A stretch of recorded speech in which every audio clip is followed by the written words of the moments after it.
Getting some news out this morning involving Fed Governor Cook. Let's get straight to Steve Liesman this morning. Morning, Steve. Yeah, we're just getting the lawsuit. I'm just pouring through it right now, Carl. The lawsuit by Cook where she is trying to get a court to overturn or stay, I haven't gotten that far yet, her firing by the president. Among the things that are contended in here that I've been able to read so far is they're saying the independence of the Fed is protected by several provisions. The for-cause provision, which is the one the president used to fire her, is essential to protecting the Fed's independence. The for-cause provision has been defined as, quote, inefficiency, neglect of duty, or malfeasance in office, and it does not support removal over policy disagreements. Removal over policy, quote, to render illusory the board's independence. I've not gotten to what they're asked for here, but you can imagine there's a section here I'm just reading now, Carl, which says President Trump's public frustration with the Federal Reserve. That's always been an issue, Carl, the extent to which the president has previously expressed his concern over the Fed funds rate and called for it to be reduced, and now the issue becoming whether or not that plays a role in the intent here of for cause and his removal. I don't know, Carl. A big question is, does Lisa Cook argue the facts in this case? My understanding is she was not going to, that this is a question of whether or not the president has the authority to remove her and whether or not the for cause provisions, which are, you must say, Carl, very poorly defined in case law and in the law itself. We don't know, and it really hasn't been tested. So we're going to be breaking new ground with this lawsuit on what for cause means and whether or not there is some, the president does indeed have the power. You know that the Supreme Court in a couple instances has carved out a kind of special definition for the Fed or special treatment for the Federal Reserve compared to other firings by the president, where they basically said, you're the executive, these are executive functions, and kind of saying that these other provisions that have protected other jobs have been essentially unconstitutional because the president has the executive authority. At the same time, they have carved out this special place for the Federal Reserve. And I'll keep reading here, Carl. I don't know if you're seeing any other headlines, but almost certainly she's asking for the court to either stay this firing pending some decision or some ruling, or just saying, look, even this allegation itself would be not sufficient cause even if it were proven.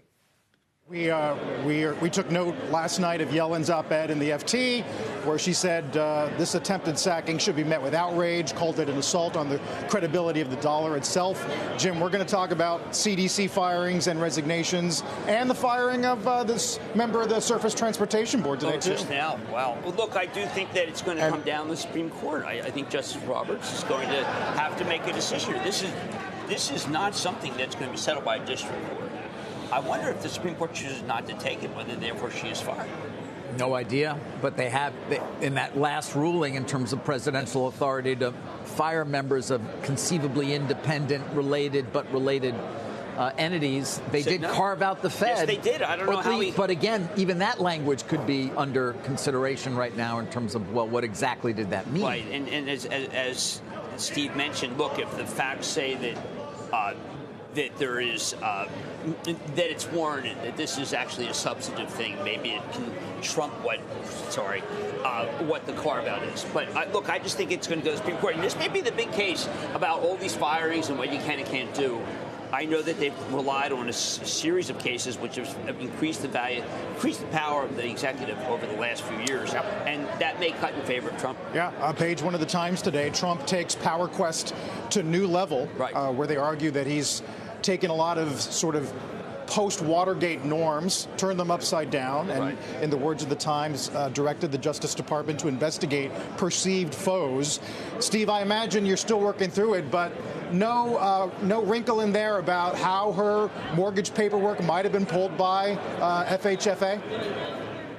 No, and as I read through this, Carl, I think there are people who will disagree with this for sure, but the sense I'm getting is that is irrelevant. They keep talking about how there's a big section on the effort by the president to potentially fire the chair, the actions of Pulte when it comes to the elections and this sort of broader attack by the administration on the Federal Reserve. That's a huge pretext for what's going on here.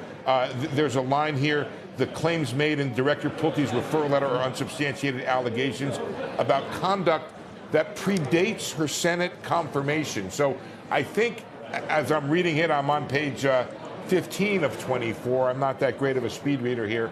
The argument appears to be it doesn't matter if these are true. And of course, that is not helpful to her in the public relations game here. But of course, this is not a public relations game. This is a legal game that's going on right now. And the argument is that even, I'm assuming, even if this were true, it wouldn't matter because it's not in conduct of her business and therefore not cause. There was one thing I highlighted I wanted to read to you if I could just find it quickly.